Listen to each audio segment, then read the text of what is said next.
What's up, everybody, and welcome to this week's What's on Kickstarter. Today we're going to be checking out some of the great, good, and not so good decks recently released on the platform. But before we jump into it, make sure to like that video and subscribe to the channel. And please give the bell a ring. So Steve, I gotta say, man, this is actually an unprecedented week in Kickstarter for us. This is going to be an interesting one, man.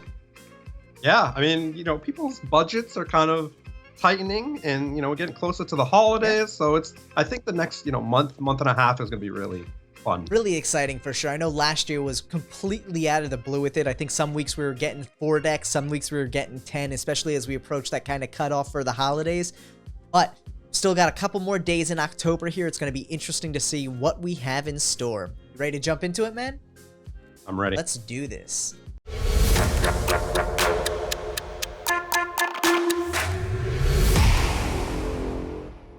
Coming in for this week's first great campaign, we have the Divergent Realms Playing Card Series Volume 2 Faraday deck.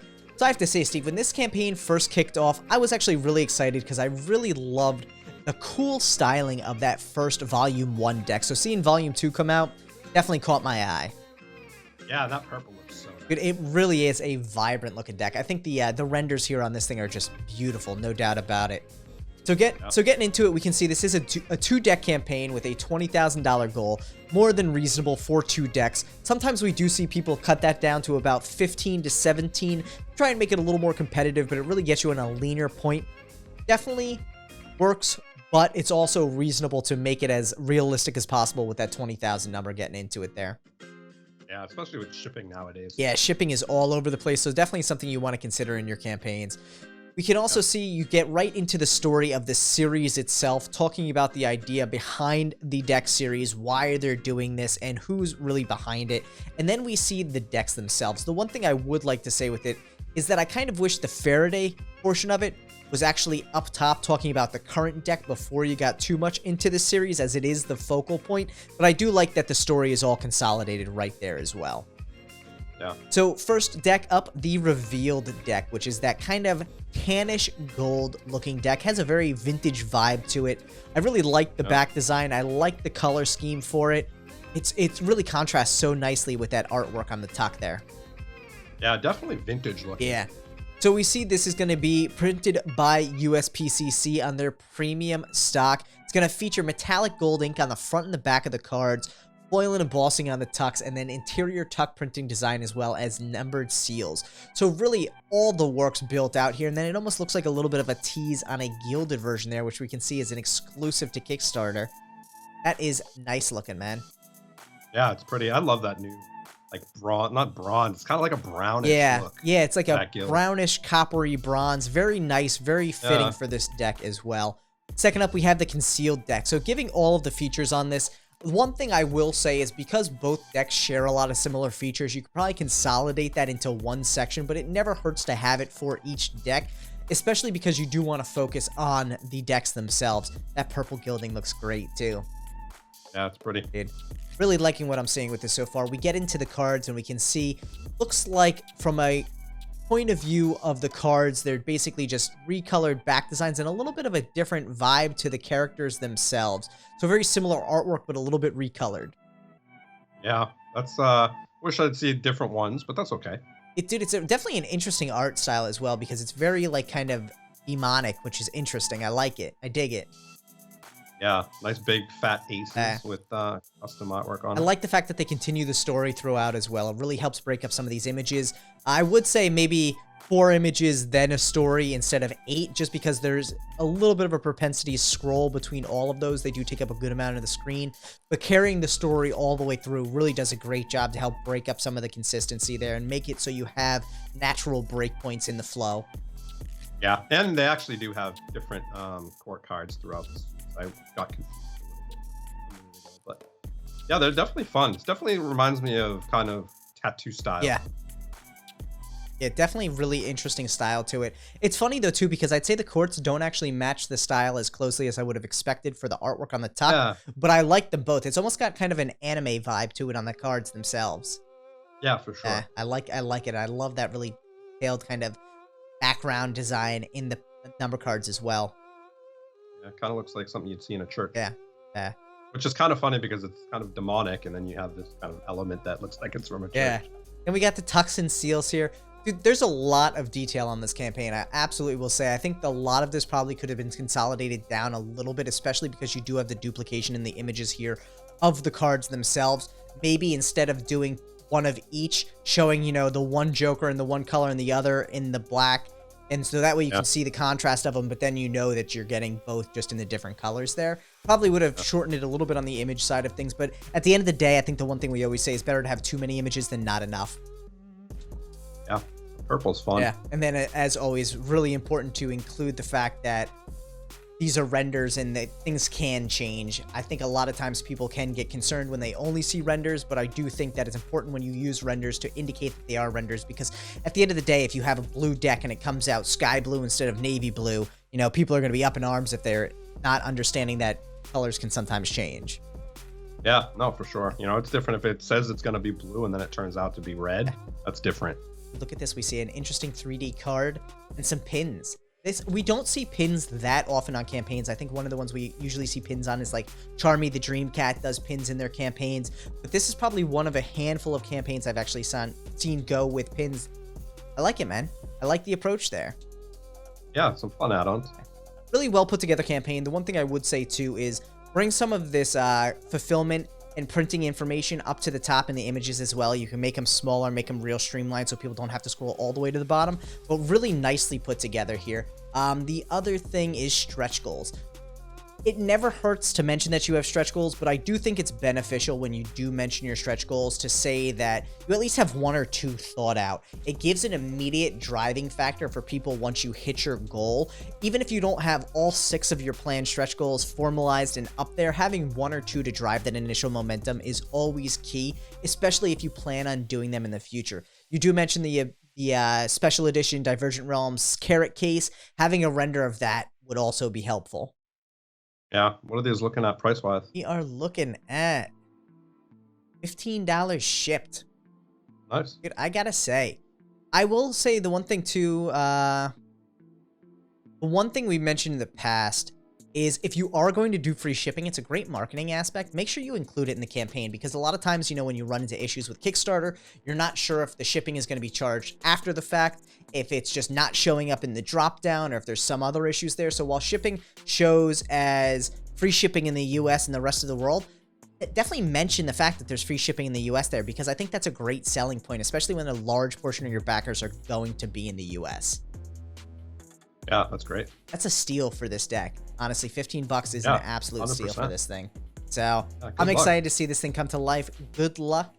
And switching it up a little bit for another great deck this week, we have the Ink Beast playing cards by Curio. So dude, this was a sleeper in my book. I absolutely was pumped for this deck. I love the tattoo artwork style to it and that kind of shadowy design to it.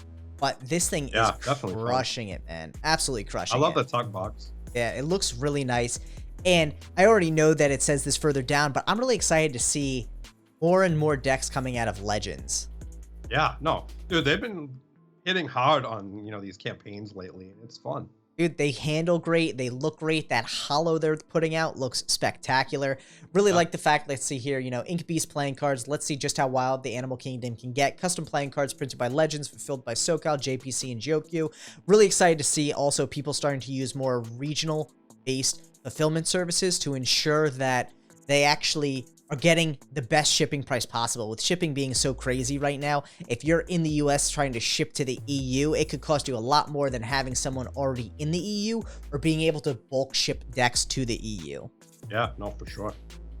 So scrolling through here, we can see nice little story here, some nice imagery as well. I do like the use of a single image scroll format for the campaign versus the text there. I always think it just looks cleaner. Yeah, no, for sure. Nice features section talking about the gold foil and the holographic foil on the tuck box there. And then we get into these two interesting editions. So we have a bordered gold edition and a borderless holographic foil collector's edition. Yeah, that's so cool. I like the contrast between the two. They really look super clean. I like the fact that the style and the image itself is pretty much the same, but like on a larger scale. It really fits really nicely. Yeah. The only thing I would say is, there's a lot of images here, and the text is a lot smaller, and I kind of get lost in the images. Yeah, I'm kind of almost missing the text. Yeah. And I could see that for sure. I think there's a lot of space. Even this blank space here could have been used for some text there just to continue the flow. So again, one of the big things with campaigns is when people look on mobile, it's easy to just scroll through. Think when you're on Instagram or TikTok, you just thumb through and you don't really take much in. You want to make sure that you have natural breakpoints in a campaign so that people can see it, scroll, see something, and they're stopped, and they're going to scroll back up and want to read it and see what's going on there. When you have only images, what ends up happening is they kind of blur together. Same thing as when you have only text. So if you use both of them in a healthy mix, it allows you to build those natural breakpoints into the campaign. Yeah, there's just a lot of imagery going on. Yeah. Such cool artwork, though. So sick. I really, really dig the style. Absolutely dig the style. Love the elephants. Yeah. Showing off the specific parts of the cards that are going to have the gold metallic ink and the Viper finish. Very nicely done. Everything just looks beautiful on this. I love the fact that the hollow is going to have these little corner elements as hollow foil. That's going to look great on an inside fan. Yeah, no, for sure. Nice exploded ace pips there too. Very nicely done, Curio. Then we have the tier breakdown. So the one thing I will say with this too, I think this probably could go by the wayside. There isn't necessarily any information in there other than the visual images of what you get with it. But with that in mind, either doing this and throwing something like the price for each of those tiers in would be a little more informative, and maybe even a little bit of a blurb. It allows you to control the look of the tiers a little bit better than what's built into the Kickstarter side rail. But I think otherwise, this feels a little bit like it's missing something. Yeah. Yeah. There's not enough information there for me to actually stop and take a look at this, because tier breakdown, single gold. Okay, cool. I have a small image of the single gold deck. I think having a little bit of an explanation in there and the price point would have made this a lot more visual. Yeah, no, for sure. We got these stretch goals. Perfect to see. I really like the way these stretch goals are built out. And again, it's important that if you want to do stretch goals, which I highly encourage, make those stretch goals from the jump, at least up to a point that you know where you want to get to. Once you hit that, you can always add future stretch goals as well if you find other things you want to do. And dope choice for an add-on, dude. That's a fun one. We don't always see a mini deck, and when we do, they seem to do really well. So I'm excited to see that. Yeah. And then a nice coin here. This is a really intense looking coin as well. Yeah, it's cool. Parrot case. Do some great add-ons here. Really nicely put together. But I think the fact that they really hit on story, the fulfillment, all of those key aspects, very well put together campaign. Absolutely a great campaign. And the one thing I will say, which I always encourage multiple time creators to do, if you have a previous product and you haven't sold it all, definitely put it in the campaign, because you never know who's going to want to get your previous work. So kudos on that one, Curio, for throwing in your Anatomica playing cards. Absolutely beautiful deck. For anyone who hasn't checked it out, highly recommended. What's the price point? We are looking at 17 shipped for the gold edition and 24 shipped for the hollow. Dude, that is not bad at all. That's a steal of a deck on both cases there. That's great. Very nicely done. I'm excited for this one.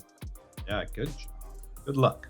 Good luck, Curio playing cards. And next up for another great deck this week, we have the Fluid Art Playing Cards Luxury Edition from United Playing Cards, aka TCC.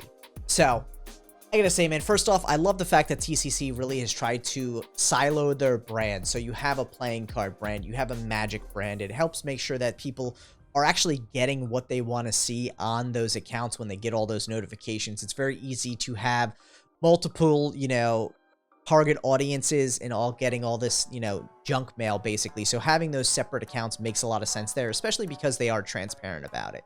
Yeah, I mean, their stuff's great too. They really have put together some amazing decks. I mean, looking at these things, these are beautiful. Yeah, this is version 2, so. Yeah. The first version, I feel like, too, was a lot more, I don't want to say a lot more, it was a lot more minimalist in the campaign itself. Yeah. For sure. How they approached the top boxes were a little more kind of kept back a little bit. These are more luxurious and, and in your face. Look at that foil on the inside there. That is just spectacular. Yeah. Pretty. So coming in at a really low goal for what the deck actually is, which I think is really interesting because United Playing Cards actually prints in-house. So again, they have a lot more control over their cost point. So for most people, printing 4 decks at $3,800 goal would be impossible. You know, don't try and be competitive to that level unless you're printing your own decks. In reality, 4 decks, bare minimum, you'd probably be looking at 28,000, and I think that would actually be under the mark because you're taking a lot out of your pocket for shipping at that point. But in this case, A, they know they're going to hit high. B, they can control their printing costs significantly, which allows them to bring it down. I still think that goal is a little bit low, but they've significantly surpassed it, so good on them for that one. Getting into it, we can see the story behind the deck itself. They show off a little bit of the Fluid Art V1 deck. Then we see these awesome images of the deck of this collector's box and just tying it in. The one thing I will always say is we've talked about the fact that it's better to have too many images than not enough. United Playing Cards always puts a lot of detailed information in their campaigns. They are long campaigns, but with that said, you'll notice image, text, image, text, image, text. They build these natural breakpoints so you're never scrolling infinitely and missing a majority of the information. So they talk about why Kickstarter, which I think is an important one when you have an established reputation as well. They talk about the cards. They build out the story. One of the things I will say with them as well is we know who's printing, it's themselves. We know who's fulfilling, it's themselves. But I do like to see those aspects in here as well. The other aspect of it as well, which I think would be nice, would be a feature section. Not so much for some of the key details that I think other people may need when you're using your, USPCC or Cardamone to designate the stock and things like that. But as your own printing company, it's really important at this point to start establishing your brand and your stock. So if you're printing it, give your stock a name and start calling it XYZ stock and have that in the feature section. Establish those name recognition aspects with your brand. I think this is a little bit more of a higher level, higher tier Kickstarter feedback there of building out the brand around it versus the campaign itself. But it never hurts to have a feature section talking about, whatever you want to name your finish, fluid finish. I don't know. Be an interesting one, but that's the thing about it is you can really make up whatever names that you think are going to complement the deck itself, and then what ends up happening is you build consistency across your campaigns. So instead of someone saying, okay, I've backed a previous United Playing Card campaign, but I don't know what the stock is this going to be the same stock? It's iffy, versus if you name it United Stock 1, 2, and 3, you now have, this is using United Stock. And people are going to be like, oh, I know United Stock. I like that. You have that brand recognition aspect. Yeah, no, for sure. I mean, their stuff feels great, so I would definitely throw a name on it and start promoting it. Absolutely. Absolutely, because it also gets you into the game of becoming a custom printer for other people at that point. If you want to. If you want to. Dude, I love the concept of this deck, though, too. The fluidity of the cards themselves. So while the decks look very similar, they actually all have different back designs, different port designs, different pip designs across the board because it's the concept of fluid art. Yeah, it's really pretty. And that blue and gold color is so good. I love those outer envelopes. Yeah. Dude, they really look good. Again, this is where that packaging comes into play. They've built the brand 75% of the way. Pushing it the rest of the way would go so far. Again, printed in Taiwan. I'd say bring these kind of part a little bit further up because it does talk about the decks at the beginning. It would be helpful. But say printed in Taiwan on blah, blah, blah stock, whatever you decide to call it. Yeah. And that gilding. That gilding is speckled. That's speckled gilding. It's interesting because it doesn't look like the normal kind of prismic gilding. It has a very interesting combination between prismic and speckled gilding to give it that little fluidity. It looks like salt flat, like that broken ground. Yeah, it's really cool, dude. I dig it. I really dig it. It'll be interesting to see what it looks like in person. Yeah, for sure. Very nicely put together campaign. Honestly, TCC/United Playing Cards probably falls into the category of, someone I would recommend for a first-timer to check out as a template. Though, again, I do find their campaigns to be a little bit on the long side. Part of that is because they just offer a ton of stuff in their campaigns as well. Yeah, no, that's for sure. What's this thing going in at? We are looking at $14 ship, dude, for the standard editions. And then let's see if we have the gilded box sets coming in at $78. Wow, that's cheap. For 3 gilded decks. Wow. Yeah. Dude, I mean, you can get a mixed standard brick here for $148. That's not bad. That's not bad at all. looking at a little bit over. You're looking at like $12 a deck. Nice. It's not bad at Awesome. all, dude. Yeah, really nicely put together. Good luck on the Fluid Art playing card, Luxury Edition. United playing cards. Good luck. Dude, I gotta say, man, that was an interesting one. This was actually, being such a short week, I feel like we had a lot of opportunity to really touch on aspects of campaigns that we wouldn't normally get to touch on. Also being 3 great campaigns, we got to really touch on some of the more... 3? Yeah, 3 great campaigns. This is the first week ever. I don't know if we'll ever get another one where it's only great campaigns, but I'll take it. But I like the fact that we could really touch on some of those, like, more advanced Kickstarter techniques, you know? Building out the brand around it, touching on aspects of fulfillment, printing, brand building. You know, really some great decks. So, as always, man, you back in this week. I mean, I think I'm gonna go with Ink Beast and Fluid. Nice, man. Yeah, Very although nice. you know, Divergent is really cool. It's just not my style. Yeah, dude. But it's cool. I gotta say, I think I'm on board for all 3 this week. I really enjoy the artwork across the board. I like the style of Fluid. I like the kind of feel of those cards. Ink Beast shocked me. I mean, we got sneak peeks at it, and it still surprised me how awesome it turned out. The hollow looks really good too. Looks gorgeous. So I was floored by that one. And then Divergent, I just really dig that kind of old school flash tattoo style on the tuck for sure. Yeah, no, the tuck is definitely tattoo style, 100%. Dude, I wish it just carried over into the cards. Yes, that would have been interesting to see. Definitely 2 different art styles there, but it worked. Worked nicely. Yeah. So Steve, you know what time it is though, man. It is time for the fun stuff. This is going to be a really interesting week because we're not too far into it here. So we are actually going to be checking out 3 fun campaigns each so that we can kind of give a little bit of a wider breadth of the world of Kickstarter for everyone out there. And as always, you know what we're backing this week, but we want to hear what you're backing this week. So make sure to drop a comment down below. And while you're at it, like the video, subscribe to the channel, share it with a friend who you think would be interested in Kickstarter. Yeah. All right, man. You ready for this week's first fun campaign? Show me what you got. So, dude, coming in for this week's first fun campaign, we have the Fool's Gold into the Bellowing Wilds. Dude, this campaign is nuts. First off, there are so many board games that have dropped on Kickstarter in the past couple weeks. I'm floored. But this one coming in at $900,000 with 6,300 backers. Dude, that's crazy. Dude, I'm so out of touch with board games and you know, not so much board games, but games like this. Yes, you're used to like the old school board games. Yeah. Yeah, I've never been involved with gaming like this. Yeah. You know, it's pretty interesting just seeing how big they are. So, and I would classify this probably more so as tabletop gaming too. Yeah, and so for this sure. falls into the D&D category. So as you can see, a 5th edition campaign setting based on the hit YouTube series by Dingo Doodles and Felix Ernich. Quite the names there. But that being said, dude, I was scrolling through and this little beast here caught my eye. It kind of reminded me of Diablo from the old video game. And I was like, all right, well, I definitely got to check this thing out. And dude, $1 million stretch goals. They're going to hit it, man. Never before Crazy. seen in the playing card world, which would be awesome to start seeing some $1 million stretch goals planned and met. But I'm really excited about this campaign because it just looks awesome. They've built out this whole campaign, and I love to see that people are really starting to build out the idea of custom campaigns for the Dungeons & Dragons world. There's so much capability there.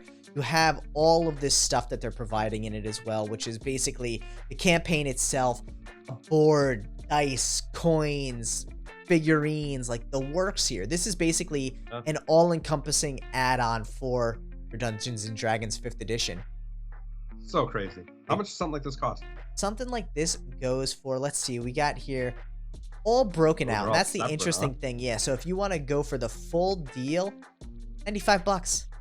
Wow. Yeah, really not that bad, dude. I mean, all things, you want to go in and you just want the printed material, it's going to cost you $20. You want just the set of minis, it's going to cost you $55. So they really make it attainable for the cost you're getting for it. The cool thing about this too is a lot of times these campaigns, not just a one-time sit down and play it. Like, these are going to take you through hours of gameplay. So for $95, you're getting a lot of experience out of it. Yeah, so crazy. And I love just the artwork style of the whole campaign. Yeah, it'd make a good deck. It would make a gorgeous deck. I mean, obviously they probably put a lot of this into the book as well, but like the art is just spectacular. Jess Jackdaw, phenomenal job. Yeah.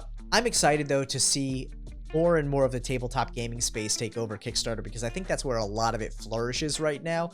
But more of it in that creative space versus just the physical item space. You know, obviously the miniatures caught my eye from the campaign page, but diving into it, there's so much more to this that you wouldn't normally expect.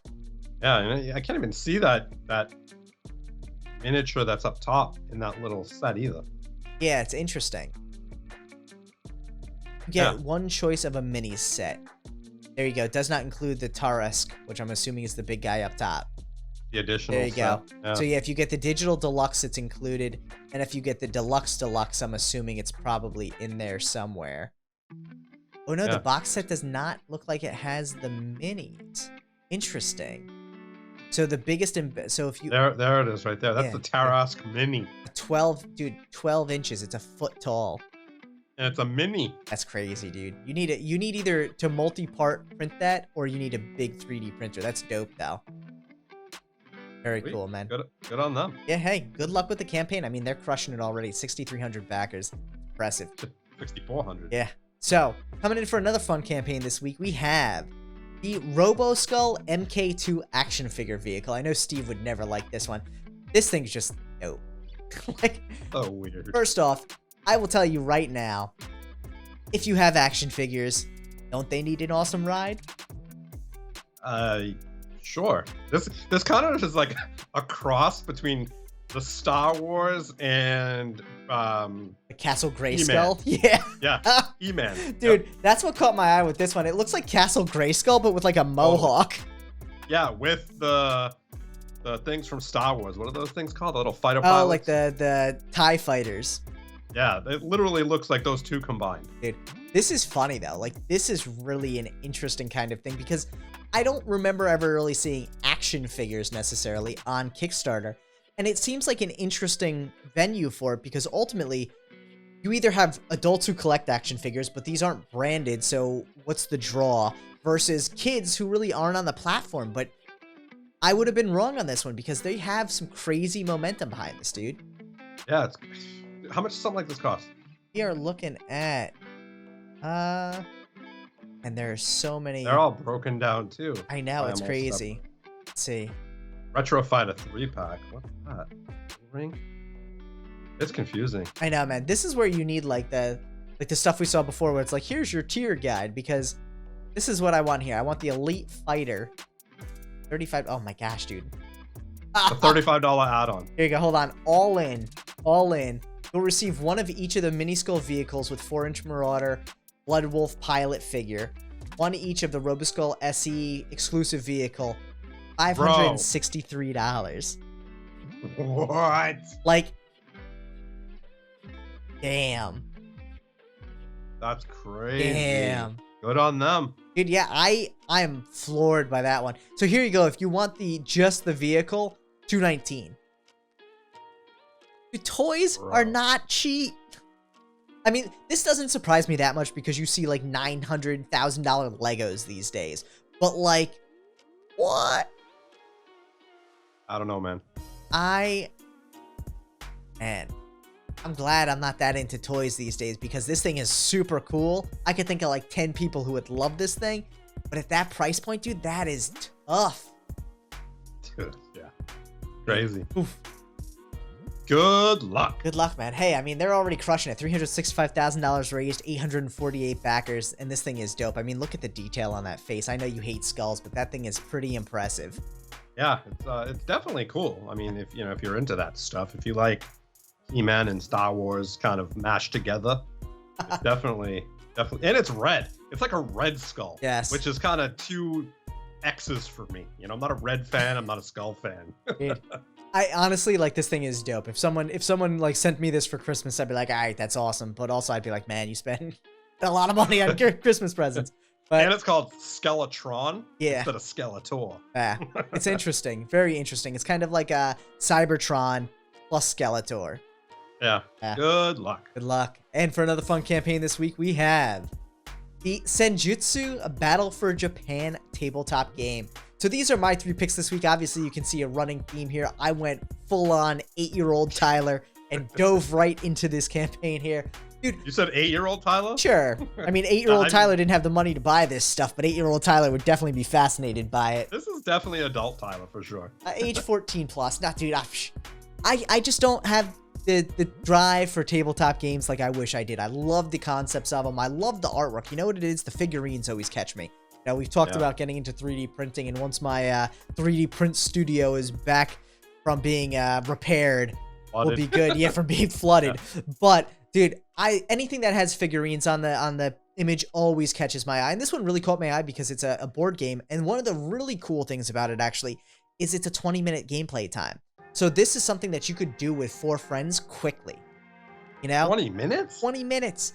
So it's not like you're sitting there for like 3 hours playing Monopoly. You could bang out some quick 1v1 games in 20 minutes. And I'm sure as you add more people into it, it probably takes a little bit longer.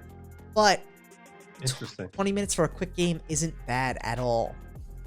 20 minutes. Yeah, right? Yeah, I mean, that's very short. It's kind of too short. I mean, you know what, though? It kind of has like a Settlers of Catan vibe to it. I'd be curious what the gameplay looks like. But, dude, a lot of people have jumped on this thing who seem to think 20 minutes might be the perfect length. Yeah. What's it come in at, price-wise? We're looking at $69 for the core game, which gives you 4 figurines plus the battlefield board, the advantage tracker, 4 decks of samurai ability cards, 1 deck of special ability cards, and all the reference guides and rule book. Then they have all of these different add-ons, which are brain add-ons and game add-ons and all this, dude. Yeah, like this is cool. This is what like fascinates me by the tabletop gaming space is it's such an incremental thing as to what you back. Your first tier could be $15 and your top tier could be $1,000, and you get people going all in on it for all of this cool stuff. But at the end of the day, it's like you're walking out with a shopping basket versus a shopping cart full of just cool stuff. Yeah, and you know what the funny thing is? Here you go, you buy all this stuff and you're in. What's the top tier here? The top tier is Deluxe Game Pledge. Still $68. I think that's the one that you read, isn't it? Yeah, that's interesting though. All the tiers look the same. But you can add on all this other stuff. So yeah, so I guess yeah, if they're add-ons. So let's say you buy, you know, the $69 game deluxe game pledge, and then you buy all these add-ons and you set it up. How long it takes you to set it up? 10 minutes? 10-15 minutes, yeah. And then you're done with the game, 20 minutes? It's like you set all this up for. The nice thing is, you could play. You can continue to play. It looks like a lot of the add-ons are miniatures as well. That's cool. Yeah, dude, I love that whole miniature world. It's interesting to see. But yeah, dude, looks like a fun game. I mean, feudal Japan. Who doesn't dig that, right? No, I totally agree with that one. I'd be curious to see this live, like in action, see how it goes. Because you're right, 20 minutes could be too short, but at the same time, if you throw 4 people in it, it could now be an hour-long game. Yeah. And I think that's reasonable, so. Good luck. Good luck on this one. And now, for Steve's first fun campaign this week, we have the total opposite. The Lynx Mixed Reality Headset AR plus VR. Dude, I just really thought this was cool because I have never done either one of these. Dude. I've never put on I've never put on a headset, so I don't even know what they look like, and I've always wanted to, and I think it would just be cool. Dude, this thing, pair of VR controllers, non-EU, $100, $115. I have to say, VR has become so much cheaper these days. I think it's really interesting to see, and I think while it hasn't caught on as much as a lot of people expected, I keep seeing so much stuff coming out for it. There's now treadmills for VR where you run in place that simulate you running in the game.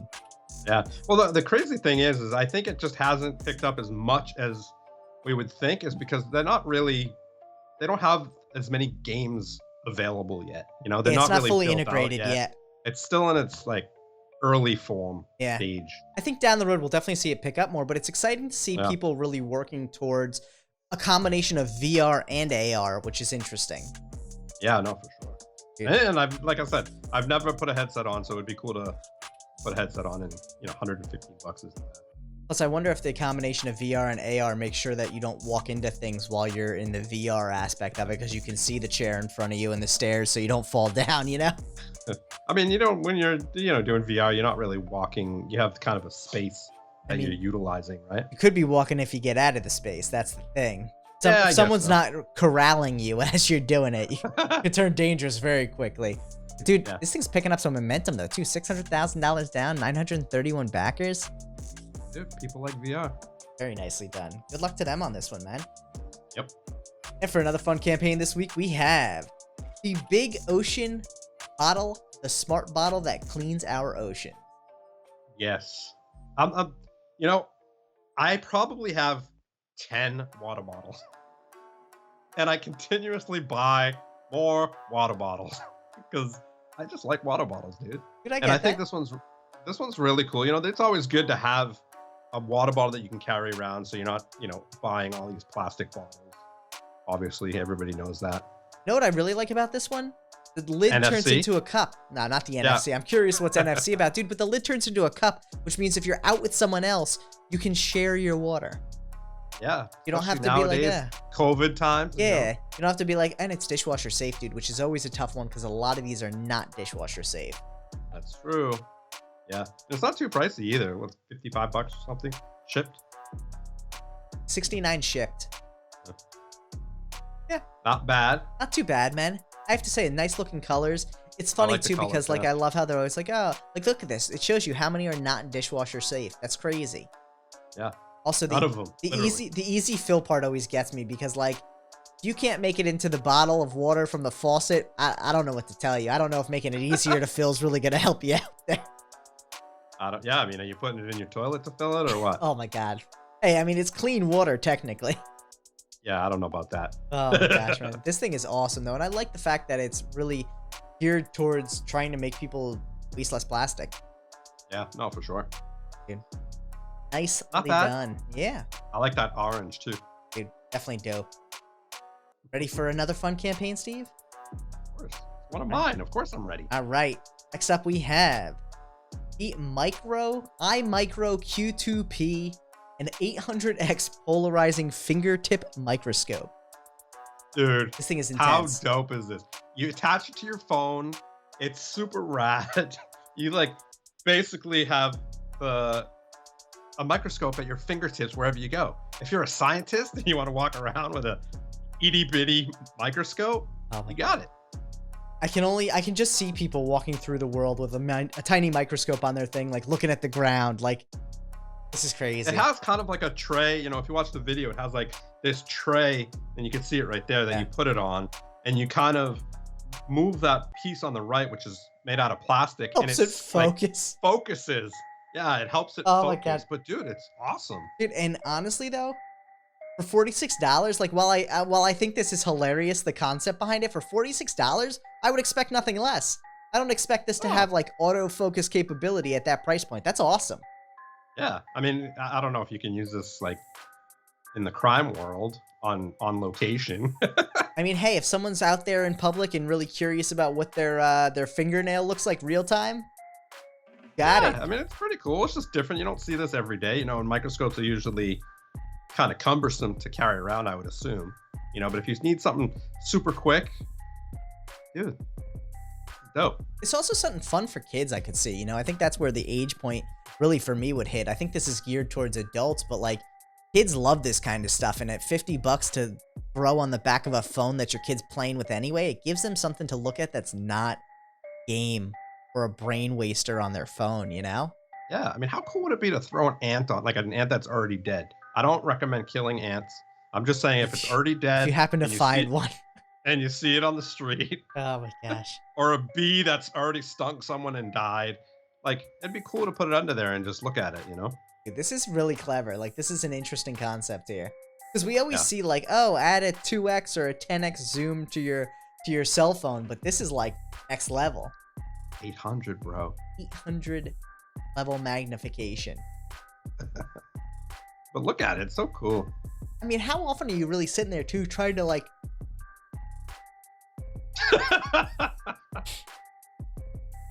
I mean, how often are you sitting there, too, trying to struggle to, like, read small stuff out in public sometimes, and maybe 800x magnification is too much, But I mean, dude, there have been times when I'm out there trying to read the like inside of a ring. There's an inscription or a jeweler's stamp or something on it. You want to read what it says. This thing would come in handy. yeah, no, for sure. I mean, there's definitely applications you can use this for other than looking at bugs and bees. And Yeah, it looks like you could stuff like probably keep it in your wallet too if you wanted. yeah, promoted by Jalop. Dude, again though, $54 for this thing. Yeah, go. Never thought I'd see the day where you can get an 800x microscope for $54. That literally fits on your fingertip. Dude, it's crazy. It's so crazy. Oh Good my gosh, luck. man. Good luck to them on that one. I gotta say, that was an interesting week of fun campaigns. We got a lot of tabletop games, some water bottles, some fun stuff there. I gotta say, man, as always, I'm curious what everyone would be backing, especially with it being a slow week with decks out there. Are you planning on just saving your budget to see what else comes out this month? Are you jumping into some of the other fun stuff on Kickstarter, like tabletop games, pocket-sized microscopes, and whatever else you may want out there?